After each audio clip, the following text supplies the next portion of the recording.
Hello and hi everyone. So we are up next with our taphonomy topic. So we are going to discuss further on a process that occur after the animal dies. So what is taphonomy? So taphonomy is actually the study of how after the organism die, their organic remain can pass from the biosphere to the lithosphere. So in another word, I would say taphonomy is actually the understanding of what happened to the remain of the organism after they has diseased until the time it is discovered by a human. Therefore, this topic will discuss more on the process of the decomposition, the processes that involve in burial of that particular remains, and how preservation, such as mineralized fossils and other stable biomaterials, can turn the remain of the organism into a very good fossils. So taphonomy can be studied in all type of organism. You can start from the smallest organisms such as protists to much more complex organisms such as the dinosaurs. So although taphonomy is usually only focused on the material remains, it can also include the study on the biomolecules. So sometimes you studies on what was left through biomolecules, and sometimes you try to understand how taphonomy has either preserved or destroyed the trace fossils such as trackways, some burrows, or any fecal matters. And do note that only a tiny fraction of the organism that have inhabited the earth are really preserved as fossils. Therefore, I think taphonomy is very essential for us to understand the limited sample of the past life, which mean um, in paleontological study there will include some biasness, which cause some type of animals and habitats that are not represented in fossils record. So these are the things that we need to keep in mind, that we may not have discovered everything from the past. We might overlook some of the things because some of the fossils or some of the organism might not become fossils. All right, so I have break down the taphonomic processes. I think according to places and times. So, in order for any organism remains to become a very good fossils, it has to survive all of these three steps. So you have the number one, whereby the organism must survive the surface taphonomic process. The number two, for it to become a very good fossil, it must survive the subsurface taphonomic process. And finally, if it has been discovered, it must survive the post-collection processes. So we will go into detail about what are these processes and how these can impact or can affect your fossil preservation. Alright, so we have these subsurface taphonomic processes. So these may take place right after the organism die, either through natural cause of dying or through predation. So the organism that die due to predation is less likely to be preserved as a whole organism. Just imagine that if a predation occur, some of the body parts of that particular organism could be scattered further away from the original crime scene. Therefore, you might not get a whole picture of the fossils. Next, we have the scavenging. Scavenging activity can also cause the body parts to be separated from the original place where the organism has died.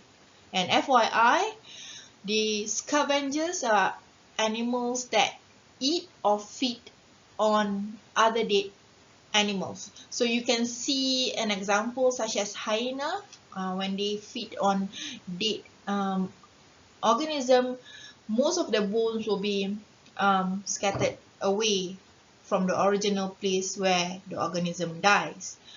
Another taphonomic process that may take place is the aqueous transport. So just picture this. If an organism falls into the fast flowing streams, or it falls on the ocean floor with fast current, chances are the remain will be transported elsewhere. And sometimes we call this a rework sample for smaller organisms. So organisms such as clams or bivalve, maksudnya siput lah ya, the transportation may cause their shells to be broken or destroyed over time. Therefore, fast-flowing stream or fast-flowing current that transport them through the sediment can cause friction and can destroy their shells, and these organisms will not be fossilized because of the aqueous transport. And similarly to bloat and float, if the organism dies in water, either fresh water or ocean water, they are more likely to be bloated and they can float elsewhere. And this way, the full shape of the animal can never be preserved at one place. Just imagine the animal will decay as they float, and some of the skeleton or hard parts can be, spread all over the ocean place. So if the organism wanted to be a very good fossils, it must survive predation. It must not be carried by a fast-flowing current. It also need to not bloat and float, whereby it will be displaced from the original area where it dies. Next, we will take a look at the exposure. So the exposure here means the exposure to the weather, such as wind, the coldness, and the heat. So if a diseased animal is exposed to weather, the decay process will obviously speed up, and the process of the decay that happen faster than it can be preserved will not allow the remain to be a good fossil. So take a look at this picture. This is cited from this reference, the blue written reference here. If you can see what happened to sea stars, crinoids, for example, after several weeks being exposed and not being buried. So between a few hours to 1 day of dying, if this organism is buried, you will most probably discover the whole structure of the organism, a complete picture of the organism. But if you leave the remain of the organism being exposed to the weather or the environment, the water, fast-flowing water, it is less likely to be preserved as a whole picture. And you can see if it takes more than 1 year for this organism to be buried under the sediment, you can only find fractions, unlike the first few hours where it is being preserved as a whole animal. If it takes longer time to be buried under the sediment, you will just find fractions of the animal, and it is harder, way harder to tell what is the animal with these fragments, just fragments being fossilized. Then finally we have the invertebrate colonization. So if an organism can survive one of the invertebrate colonization, it can become a very good fossil. So the invertebrate colonization here usually mean when an organism that live in the ocean is colonized by um, uh, other organisms such as barnacles, or I think this is also a barnacle species after it has died. So when they die, especially this hard part like shells and these horseshoe crabs shells, they become a very good um, attachment surface for barnacles. And these barnacles, which usually colonize bones and shell, will damage this will damage the item or the part where they attach to, and over time you will not get your fossils to be preserved in a good way. So you can see it may alter the shape, it can destroy the clam as well. So if the remains of an organism has managed to escape the surface taphonomic processes and finally get buried under the sediment, they now had to survive another stage of taphonomic process, which usually happen within the burial place of the organism itself. So these are some of the processes that may happen once the remains of the organism is buried. You can see there is burial compaction, cementation, bone pore water interaction, and bioactivation.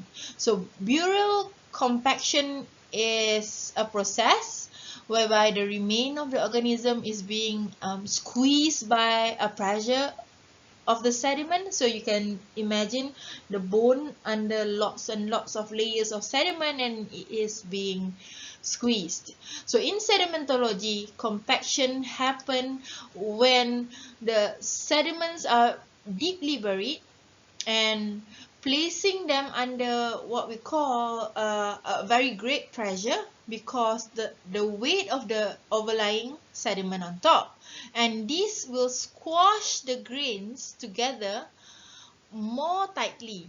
And for fossil compactions, there are a degree of a flattening of the 3D structure of the fossil itself, and the animal remain will appear out of shape in terms of when it is fossilized. So let us look at the dinosaur bones, for example. This is surviving the subsurface taphonomic, and we're still talking on the compaction. So a dinosaur skeleton would be highly resistant to burial compaction, and because of their rigidity, the bone itself. All right. However, if you have arthropod is animals such as crab or lobster. So imagine a crab. A crab have hard shell outside, and they have soft parts inside. So the hard shell is to protect the soft parts inside. And because of this condition, the soft tissue inside is more likely to be flattened by burial compaction. Again, the hard shell will not be as resistant to the flattening processes, because you can imagine there is a very little support from the soft interior of the organism itself. Next is the cementation. Cementation is where new minerals appear and they tend to stick the grains together. So it's just like a cement. So it will bind all these grains, and if you look carefully at the microscope photo of any clay or cemented rocks, you can see mineral crystals that have grown around the sediment's grain, and this has bonded the grain itself together. And sometimes the process of cementation can destroy the intricate details of the fossils, so you may not get the full picture of the fossils itself. Next, we are going to talk about the bone-pore water interaction. So if the bone get buried, they have survived the surface taphonomy. Now they have to face another challenge, which is the bone-pore water interaction. So bone is usually preserved via a process called the permineralization. It's permineralization, and in order for the preservation to happen, the bone need to be buried first, and they have to survive the first rules, which is to survive the surface taphonomic process. Once they are buried, it all depends on the porosity of the bone, the soil pH, and the amount or types of mineral found in the groundwater. So if you ever had a chance to hold a dinosaur bones, you will know that it is way heavier than the recently dead animal bones. Not just because they are big, but because the pores within the dinosaur bones itself have been filled up with minerals, and this way it has increased the mass of the bone itself. However, as I mentioned before, not all bones can be preserved.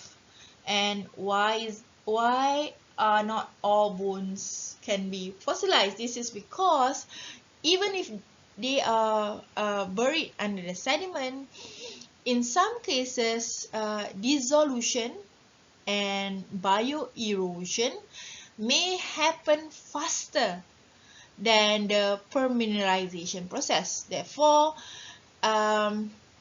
you will not get the fossil, the process to fossilize occur more slowly compared to the I would say dissolution and bioerosion. So in time, the fossils was not being able to be to become a fossil itself. So you can see here, we just look at the example. You can see the fish here. So this fish might have a totally different bone density and porosity when you compare to the T-Rex skull here. So the rules are, when the premineralizations gradually turning this specimen into fossils, it has to be done in a very slow process. So when the porosity decrease in a bone, it will increase the chance of the bone to become fossilized. So if you have less pore, the fact that you will be fossilized faster is there. Alternatively, if the porosity increase, then the survival prospect of this dead specimen to become a fossil will severely diminish, because a fast water flow will cause a complete destruction to the bone.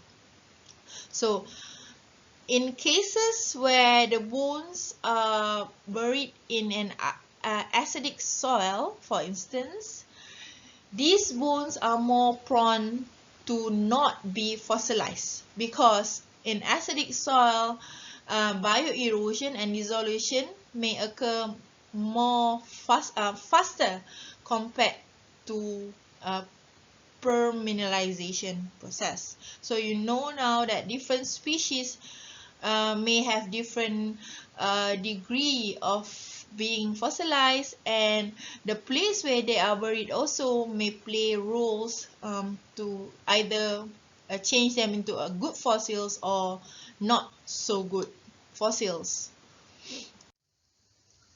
Next, we have to look at bioturbation. So this is another subsurface taphonomic process. A bioturbation is what I see as another test to the fossilization process. So the bioturbation is an activity that is more common in aquatic ecosystem, for example in lake or in the ocean. So it is usually due to the vertical movement of an animal through the sediment layers. So look at this the picture here.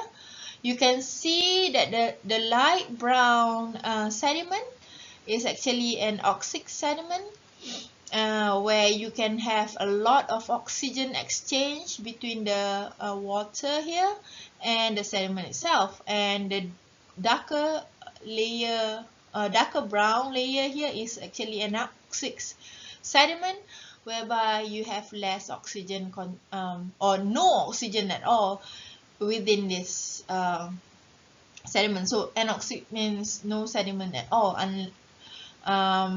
unless you have bioturbation. So I will explain to you in more detail. So at the oxic layers, if you look closer, you can see there are several organisms living within this layer. They move up and down within this layer. There are organisms that live on the layer. There are organisms that live partially buried inside this layer. However, you can also see some species, for example, worms, or even in other cases like bivalve, they can burrow deeper into the sediment. So when they do, they will introduce oxygen to this anoxic sediment. And when the oxygen is introduced into this anoxic sediment, this will change the pore water chemistry of the sediment itself. What it means is that when the sediment is introduced, this will mess up with any fossilization process. And here is a comparison chart. You can see here is a comparison chart between sediment that do not have bioturbation at all. You can see all the layers nicely put lay down, and a sediment that have a very high bioturbation activity, whereby everything is mixed up across the layers. So the mixing sediment by the organism will have a very great impact on the pore water chemistry as well as their preservation. Not just that, the bioturbation is also very bad for stratigraphy record. So if you must know, in stratigraphy we always say that the older layer is usually at the bottom and the younger layer will be on top. So if you have bioturbation activity, it will mix your younger and older layer, and this will mess with your stratigraphic record, and you cannot tell the years through the sediment layers. And therefore, I think bioturbation is a very not a good process, and it will not a good process to fossilization process. It will continue to introduce oxygen into the anoxic sediment, and this will somehow dissolve your bones or skeleton or any hard part that is currently undergoing fossilization process. Finally, if the fossils survive all the taphonomic activities that we have discussed before, and they will preserve in the soil, it will sit there waiting for us to discover them. So upon discovery, however, if precautious steps are not taken, the bone or the fossils materials will deteriorate, and this is something that paleontologists or collectors do not want to happen. And if you ever had a chance to watch the Discovery Channel, they have this new series on dino hunters. And in this series, you can see some cowboys or farm owners. They try to dig up the dinosaur bones. Most of them are not paleontologists, but they happen to be a good fossil hunter. They know how to locate dinosaur fossils, over a very huge open field. And the process of digging up the fossils, however, is the most crucial parts. And if you watch them, you will know. And this process usually will determine if the fossil will survive to be put on display for the public. And all bones, when you dig up bones or fossils, all bones and fossils are usually covered in mud and soil. And after each discovery, these fossils will undergo what we call the fossil preparation. Fossil preparation is a very a tedious method whereby the person will prepare the fossils, clean up the fossils from this mud or soil that cover them. So a very good preparation can save the fossil from further damage in the future. So after it has been prepared, most of this fossil must be kept at a dry place to avoid further taphonomy process. And through that, you can see, this is how you will see all the display bone and other fossils. So if you ever gone to any natural history museum and you see any beautiful bones, you need to know that they has been prepped and maintained all the time. So the person that maintained this bone in the museum is what we call the curator of the museum. And if you haven't been to any of the museum before, you can Google or search the Natural History Museum of London, and they are currently giving a free virtual tour to some parts of the museum, and you can view some of the interesting facts on these probably blue whales and some of the amazing collection that they have in the museum.